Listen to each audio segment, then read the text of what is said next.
थागोन।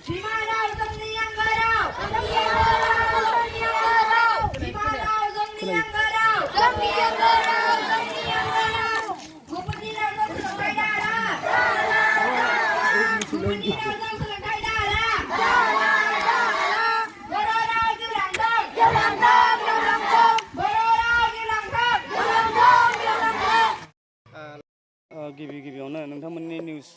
पर्टेल निउसनिसिम आंनि गोसो गोरबोनि अननाय आरो सिबिनायखौ जासिनाय जाबाय। दिनै जोङो सिमेन्ट दख'रा दुलाराय बर' फरायसा आफादनि बानजायनायाव नैबे लख्लं बर' गुदि फरायसालियाव आंनि बर' बिमा राव आंनि सोलोंथाइ नङा होमबा बे हाबाफारिखौ जों लानाय जादों। दुलाराय बर' फरायसा आफादनि बिथोन बायदियै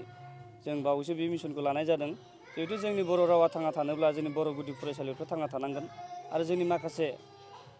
बर'नि हारिमु कालचार गायनाय फुनायानो जा गासिबो बिथिङानो जोंना थांना थानोब्ला जोंनि बर' गुदि फरायसालिया थांना थानांगोन, बर' रावा थांना थानांगोन। बे लेखायै जोङो दहाय फुंनि समाव जों बे उन्दै उन्दै गथ'फोरखौ लानानै फरायसाफोरखौ लानानै जोङो मोनसे रेलि खालामखांबाय सेथि हाबाफारि हिसाबै। दा नैथि हाबाफारियाव जोङो गामिनि दिथागिरिफोरखौ लानानै जोङो मोनसे नैबाव गुवारै मोनसे सावरायमेल लादों। जिहेथु जोंनि बर' बर' रावा जे मुलुगाव 80 सिडुलाव जायगा मोनबाय, बे जायगा मोननाय रावखौ जों दिनै नागारनानै गुबुन फरायसालिफ्राव बर' बिमा बिफाफ्रा गावनि फिसाफोरखौ फरायसालियाव मुं थिसनहैदों। बे मुं थिसनखांनायनि उनाव माखासे गथ'फोराबो गावसिनि लाइफखौ माने सा ससेयाव माने गाज्रि लामायावसो लांनाय नुदों आरो मेक्सिमाम गथ'फोरखौ गुबुन फरायसालियाव फरायहैनानै गुबुन माने बे इंलिस मिडियाम जिहेथु जोंनि बर' गुदि फरायसालिखौ नागारनानै बाव थांदों, गुबुन मिडियाम स्कुलाव थांनानै फरायहैनानै बिसोरनि माखासे सोलोंथाइया आद्रा खिद्रा जानायखौ जों नुदों। जिहेतु दानि सिस्टेम जोंनि इडुकेसन पलिसि सिस्टेम हिसाबै नायोब्ला जोङो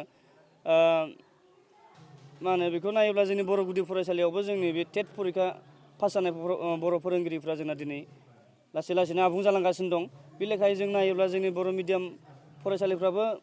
थांनानै थागोन आरो फोरोंगिरिफ्राबो जोंना गोरों गोरों। दा बे हिसाबै जोङो जाहाथे जोंनि बर' गुदि फरायसालियावनो जों गावसिनि गोग्गो गावनि बिमा रावजोंनो सोलोंथाइखौ लायो आरो जोंनि नैबे बिमा रावाबो थांनानै थायो। बे समाव जिहेतु जोङो सरकारनि नैबेथ' जोबोद दुखुनांथाव बाथ्रा। जि सिस्टेमा जोंना स्टेट हिसाबै मोनसे कान्ट्रिनि गेजेराव बा स्टेट हिसाबै मोनसे स्टेटआव जुदि इडुकेसन सिस्टेमानो गाज्रि जायोब्ला बियो समाजा थिग जाया। जेरावनाखि जोङो अनलि नट बर' गुदि फरायसालि थारमाने एम इ स्कुलानो जा बर' हाइ स्कुलानो जा बेफोराव फरायसालियाव दिनै बर' रोङै फोरोंगिरिफोरखौ थिसनदों। जों गोबां नाजाबोगासिनो दं आरो बे नाजानाय लेखायै जोङो दा लासैनो जोङो माबानानै बर' फोरोंगिरिफोरखौ जों मोननो थांगासिनो दङ। आसा खालामो जिहेथु दंबावो सानैसो बर' राव रोङै फोरोंगिरिफ्रा दंबावो फरायसालिफ्राव। बेखौ जोङो थाबैनो मिउचुवेल ट्रेन्सफार बेखौ जोङो खालामनो हागोनखौ जों सेस्था खालामगासिनो दङ। दा मेक्सिमाम जोंनि गामिनि बर' गुदि फरायसालिफ्राव मेक्सिमाम बर' फोरोंगिरि टेट पास जानाय फोरोंगिरिफ्रानो फैफिनबाय। दा बिदिनो लासै लासै फिलाप जालांबाय थागोनखौ आं नुदों। दा एक्सुवेलि मोनसे प्रब्लेमा बेल', आं बेखौसो खावलायनो नङो गभर्नमेन्टनिसिम। दा दिनै 1:32 1 थारमाने 32 फरायसानि गेजेराव सासे फोरोंगिरि। नैबे लेखायै थांबाय थायोब्ला जोंनि इडुकेसन सिस्टेमा एसे गाज्रि जाहैगोन। मानो होनबा बेयो नट फर अनलि बर' मिडियाम, बे 30:1 जोंनि अन्य एसामिस मिडियामावबो दङ, जोंनि बर' मिडियामावल' नङा आरो गुबुन मिडियामफोरावबो बे सिस्टेमा दं। दा अब्ला जोङो बेखौ नायोब्ला फोरोंगिरिखौ नांबावगौमोन। जिहेथु जोंना गुदि फरायसालि हिसाबै गोबां थाखो थाबाय, थाखोसे, थाखोनै, थाखोथाम, थाखोब्रै, थाखोबासिम बाव इंलिस साबजेक्ट थाबाय, साइन्स मेथ्स गासिबो थायो। बे लेखायै जुदि फोरोंगिरिफोरखौ मोनोब्ला मोजां जायो आरो बेखौ आं गभर्नमेन्टखौ खावलायनो नङो। दा नैबे इंलिस मिडियाम आरो बर' मिडियामखौ लानानै डिफारेन्स जालायबाय थादों। गोबां मिडियामावबो नुबाय आङो। थारमाने बाव जों मिडियामखौ लानानै जोङो मानो गिनांगौ। दिनै बर' मिडियामजों इंलिसआ मोनसे भाषा, बे मिडियामसो। बर'आ जाबाय जोंना बर' मिडियामाव फोरोंनाय मानसिया सासे सोद्रोम, सासे सुबुं समाजाव जाथि हिसाबै थांना थानोब्ला गावनि भाषाखौ गारनानै गुबुनखौ सोलोंहैनाया बियो आबुं मानसि जानो थाङा, बेखौ जों नुहुरो। मानो होनब्ला जोंनि माखासे लिडारखौ खालामो बिसोरो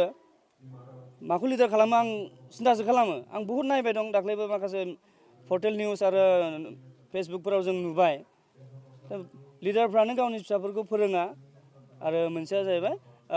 गुबुनखौ लिडारफ्रा गावनि फिसाखौ इंलिस मिडियाम होनानै जों दुखियाफोरखौ जों गोरिबफोरखौ बर' मिडियामाव फोरोंनांगौ बेथ' जोबोद दुखुनांथाव बाथ्रा बे रियेल खोथाखौ बुंदों बिसोरो नंगौ नों जुदि दिनै आं जुदि आंनि फिसाखौ जुदि आङो इंलिस मिडियाम होनानै दिनै बाव आङो बेयाव गोरोनानै मा होनो गोरनानै रोदा ओंखारलायनाय आं बुंफैबाथ' जानाय नङा जिहेथु आंनो गैयाथ' आंहाबो दं आङो इंलिस मिडियाम होआखै आं बर' मिडियाम होदों मानो होनबा आंहा फोथायनाय दं आंनि बर' रावखौ आं बिमानि रावखौ आं फोथायनाय दं बर'नि कालसारखौ आं फोथायनाय दं बर'नि हारिमुखौ आं फोथायनाय दं आरो आंनि फिसा फिसौखौथ' आङो सिदा बुंदों आं बे सासे बर'नि फिसाजो बा फिसाला होननानै आं सिनायथि होथारदों होननानै आङो दिनै बर' मिडियामनो होगोन आरो आं बुंगोन बे समाजनि गासैखौबो मिडियामखौ लानानै खुनु गोरों गोदो दा खालाम बर' मिडियामजों थांनानैबाबो जोङो नोंनि मोन्थायखौ मोनफुंनो हायो नोंनि मोननांगौखौ नोंनि जि मावनो गोसो जादों बेखौ मोनफुंनो हायो नोंहा खुनु डाउट जाया खहाबो जाया नों लाबसो जागोन फोरोंदों बिथांमोनखौ बुंदों आं खावलायदों नोंथांमोना अननानै नोंथांमोनाबो लाबोफिननांगौ आरो जि थांखांबाय थांथोंसै नांगौबा उनफ्राव थांखांनायखौ जों सोलायनो हाया फैनायखौ जों सोलायनो हायो दिनैनिफ्राय बिथांमोनाबो सोलायथों अब्लासो जोङो खौसे फैगोन डिफारेन्सआ जोंनाव फैनाय नङा अब्लासो डिफारेन्सआ मानिफ्राय फैदों आं सासे माहाजोन आं सासे थिखादार आं बर' मिडियामाव होआ डाइरेक्ट बर' मिडियामखौ मुगैनाय जादों नंगौ नङा बे डाइरेक्ट बर' मिडियामखौ मुगैनाय जादों दा अब्ला बेयावनोथ' डिफारेन्स जादोंना बे हाजिरा मावनानै जाग्राफ्रा बेंगालराव थानानै खामानि मावनानै जाग्राफ्रा दिनै नों मा जागोन होनबा बेंगालराव थानानै हाजिरा मावग्राफ्रा मालाय हनै आमुगा बिदि जाबाय आमुगा बिदि जाबाय दिनै बे गोनो गोथोआवनो आंबो बेंगालराव थानानै मासाव जुदि 15,000 मोनोबा 5,000खौ आं गथ'नि थाखाय गारगोन होननानै बे इंलिस मिडियाम फोरोंहैदोंमोन बेयो जोंनाव गोथां एग्जाम्पल दं ड्रप आउट जानाय गथ' बिराद दं मेरला दं नोंथांमोना गामि गामि हाबनानै सोंजागोन बे पर्टेलनि निउसनि गेजेरजों खावलायदों गामि गामि हाबनानै सों नोंथांमोना ड्रप आउट जादों क्लास 8, 9, 10आव ड्रप आउट जादों मानो होनबा बिनि बिफाया हाजिरा मावग्रामोन हाजिरा मावनो हाला बिनि बिफाया देहा गैला बेंगालराव नोङो थांनो हाला खैला बाहायनो हाला एडमिसन फिसखौ माजों हरगोन बे गथ'नो बे बिदि गथ'फोरा जोंनाव गोबां जाबाय बे खिन्थु हारिनि थाखाय गोबां गिदिर खैफोद आरो बेयो जोंनि थाखाय मोजां जागायनाय नङा बेयो गाज्रि जागायनाय दा ओंखायनो आं खावलायदों नोंथांमोना इंलिस मिडियाम फोरोंनो थांदों सोरबा मालिकनि फिसाया सोरबा माहाजोननि फिसाया सोरबा साख्रिआवला सोरबा लिडारनि फिसाया बे जेबो सिन्था खालामनाङा इंलिस मिडियामाव फोरोंनायखौ सिन्था खालामनाङा बर' मिडियामावनो फोरों जोबोद मोजां बियो गोदै बिमानि रावा गोदै जोंनि बर' बिमा बायदि राव गैखाया बे मुलुगाव जोंनि बिमानि रावानो बयनिख्रुइ साबसिन गोदै आरो जोंनि रावखौ जानला मोनला मानसियाबो माबानो हाया जोंहा मोन्थाय दं दिनै आरो थाखो 10सिम जोंहा बर' रावजों फरायनो मोनसिगोन लिरनो मोनसिगोन माखासे एग्जाम कम्पिटिटिभ एग्जामफोराव साख्रिनि आनजादफोरावथ' जोङो दिनै बर'जों लिरदोंना लिरबोबायथ' दाथ' मा डाउट थाबावनांगौ माखासे नोंथांमोना मोजां सिन्था खालामनाय आं मोनसे एग्जाम्पल होनो हायो जोंनाव मोनसे न'खर दंमोन सानै बिदा फंबाय सासे इंलिस आरो सासे बर'मोन बर'आव मिडियामाव फरायना दिनै POC मा होनो माबा जानानै MA फरायनानै MSc पास जानानै दिनै GRF फोनांबाय नेट फोनांबाय दिनै साख्रिया बिना गोथांखासै बिथांनि नामा लैथोसा सरगियारि दा अब्ला नों डिफारेन्सआ मायाव दं डिफारेन्सआ जेरावबो गैया डिफारेन्सआ माथ्र नोंनि माथायावसो खिलिमिलिया दा ओंखायनो नोङो थिग जानांगोन नों थिग जाबानो इंलिस मिडियाम बर' मिडियाम बेयाव खुनु माबा फैया जेबो माबा गैया बाव फाराग गैया जेबो डिफारेन्स गैया ओंखायनो बर'आवनो हो नोंनि फिसा फिसौआ सोद्रोम सासे बर' समाजनि मानसि जागोन बियो हाथरखि अलंबार बायदि जागोन बियो मानो होनबा टटेल बर'नि हारिमुनि गाननाय जोमनायनि आगरनिफ्राय लानानै बर'नि बे बैसागो जा मा जा गासिबो बे खाम सिफुं जथा सेरजानि खोथा मिथिलांगोन आरो बे सासे हारिमुवारि माने जोंनि जाथिनि मानसि सोरजिनो हागोन बे न'खराव बे गथ'खौ बर' मिडियामाव होयोब्ला